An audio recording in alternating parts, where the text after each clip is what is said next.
என் சொந்தம் ஈரேழு ஜன்மங்கள். உன் வார்த்தை இது போதும் வேண்டாமே சொர்க்கங்கள்.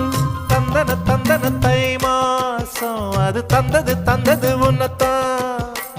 சந்தன சந்தன மல்லி வாசம் தென் சிந்தது இப்பதான். என்னது இந்த நாணம் மெல்ல கொல்லுது என்னத்தான்.